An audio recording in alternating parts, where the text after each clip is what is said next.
I'm one of those lucky ones who have come away with a great hand at the deal of life.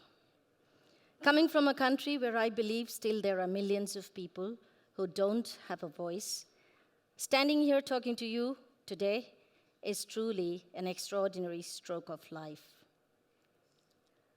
When you're born in a family that has practiced systematically and diligently living out of the box for generations, it is hard to look at anything in life as difficult or challenging. Almost a century ago, my grandfather, who was a doctor with the British military, gave up his job and joined none other than Mahatma Gandhi in the struggle for freedom.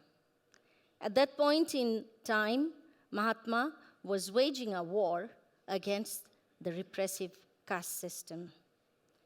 And it must have taken my grandfather a great deal of courage to give away a part of his house to be a school for the untouchables. Change of social order and transition from a colonized nation to a democracy did not come without resistance. So that stigma that the people, untouchable people have experienced continue even today. That was a century ago. Growing up in my out-of-the-box family, my siblings and I, we rarely experienced anything about the stratified society that we come from. As a young girl, I moved with utmost ease within the communities of Hindu, Muslim, Christian, Jewish, Buddhist, Jains, Parsis, with as much ease as that of a fish in a stream. I think it is that ease and the confidence that allowed me to walk into the dark alleys of the Kalighat red light district and come face to face with the seething underbelly of the great metropolis called Kolkata. At that point in time, I didn't know what to expect. I arrived there and was filled with a sense of outrage. I was overwhelmed at the degree of deprivation, at the general level of indifference that the larger society meted out to the people in that fringe community. It is my training as a social worker and a sense of social justice handed down from generations that made me start the project. At age 9, my family survived a terrible situation. This was a kind of political repression. Our house was burnt down. My father was wounded with stab wounds. We lost literally everything. Another thing that I lost that day was fear. At age 9, I realized I had to be my own protector. And then I had to find the courage to speak up against injustice, against abuse, against violence, wherever and however I saw that. In our lives, it is fear that keeps us bound to inaction. Different kinds of fear. Fear of losing a job, fear of losing money, fear of losing a position in society, fear of losing a dear one, a loved one. And in many cases, we are not able to make the changes that are required because of that fear. Today, I want all of you to look at that one single fear you have. Turn it on its head. Make it the key to your liberation. We all are capable of doing everything that we set ourselves out to do. The story of the project that I started 15 years ago is a simple story. It is an aspirational story. It did not begin with any great discussion in statistics. It did not take any larger global plan into action because it was a leap of faith. I had no idea where that project would go. But along my journey, I found fantastic fellow crusaders. And that is what makes me believe in the infinite resources of human resilience. When you're talking about a community that is marginalized, that is stigmatized, the key to their liberation should be education. Education is what we are talking about globally today.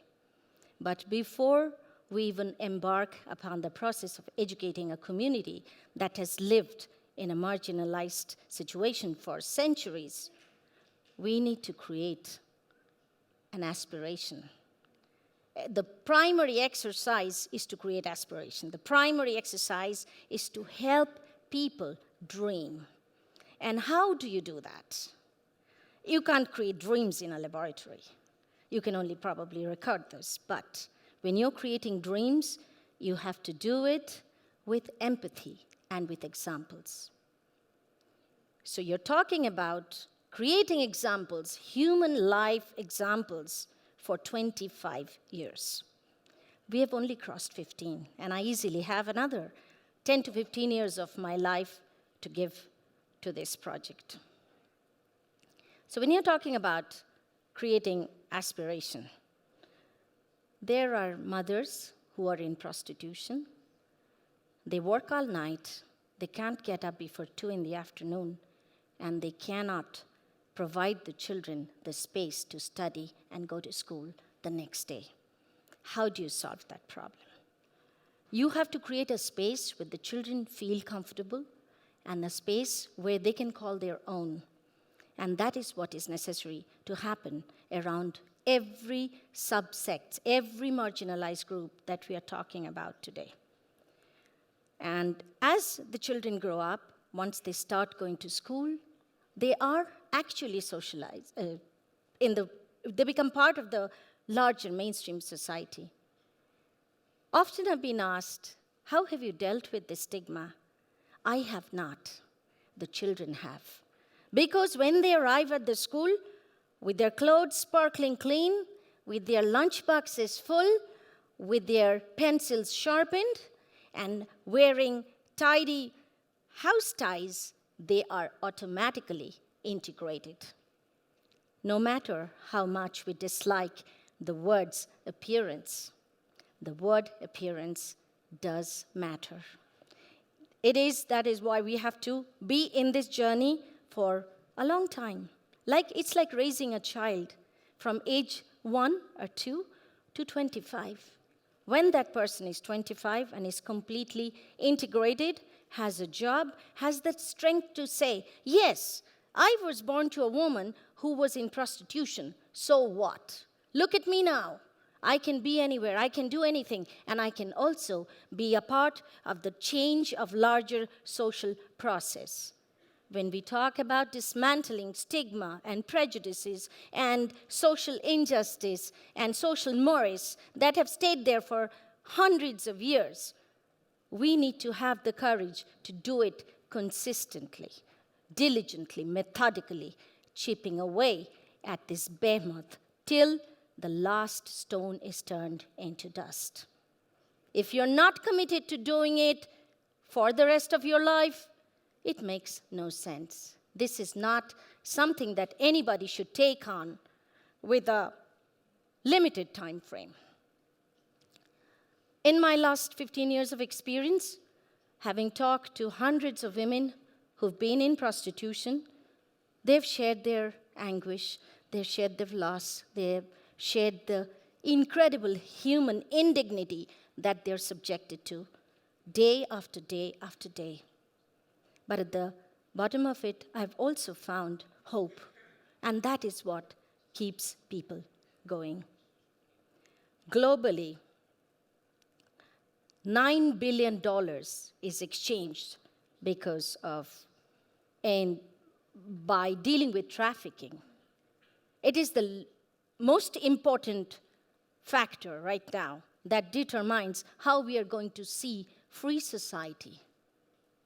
We think there is no slavery anywhere, but it exists, completely in hidden and latent ways.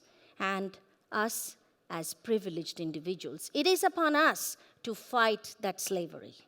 And you would be able to do it if you just keep your eyes and your ears open.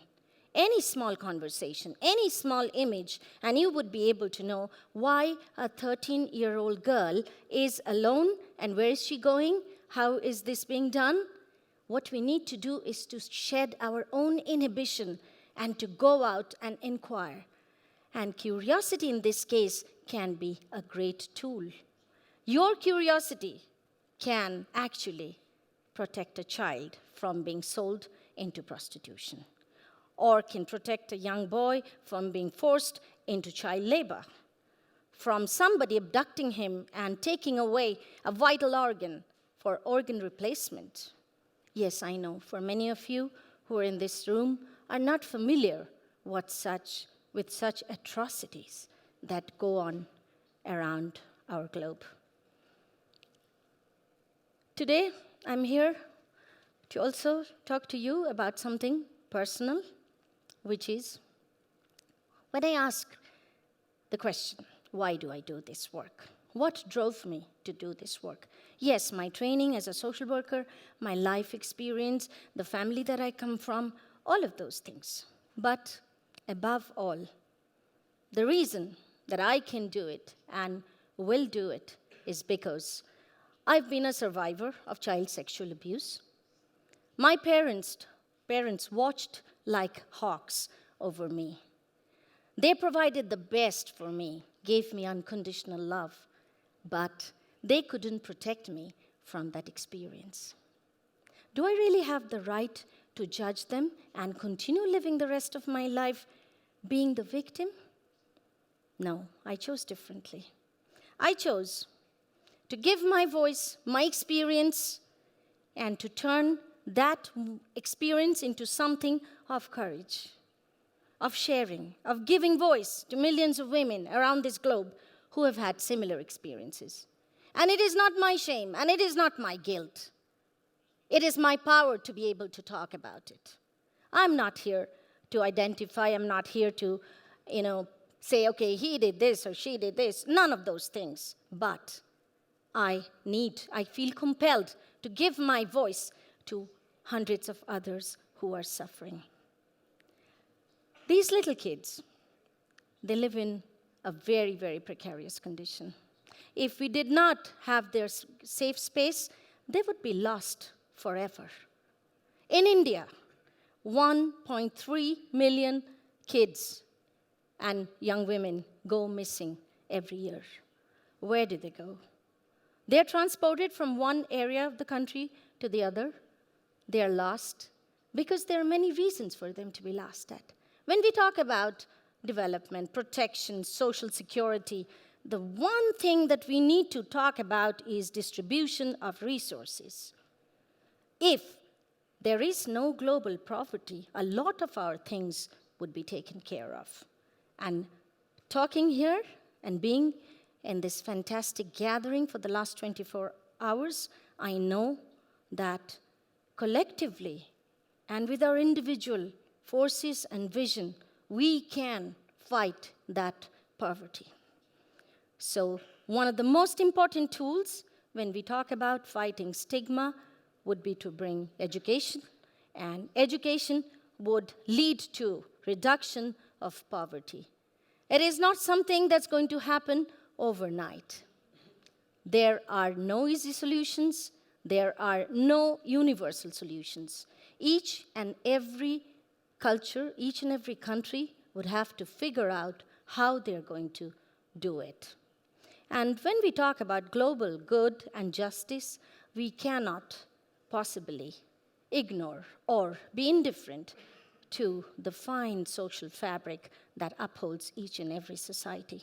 Sensitivity is a very, very important thing. We have to talk about how we are going to do it together. And everybody, everywhere can bring in their best. All of us have challenges in our lives, but how we look at those challenges is important. We look at those challenges as to how we are going to find our individual solutions. And I feel globally there are as many challenges as there are people, and there would certainly be as many solutions as there are people. The story of this tiny project could not have continued without the participation of many. And it's become like a global movement. When you create a prototype, whether it's in the lab or in a social setup, it is possible to replicate. The two other things when we talk about bringing about change are important are scalability and replicability. Anything can be taken up from anywhere and transported to a completely different location and be immersed in that. In the process, we would find newer solutions every day. Today, I want all of you to look at your own challenges, the challenges that you are afraid to face. Take up the challenge of your fear. Continue to push the envelope of your social conditioning. Recognize each and every possibility that has ever knocked at your door. And finally, you need to find the courage to be the change maker that all of you can be and want to be in your own lives and in the lives of so many others. Thank you.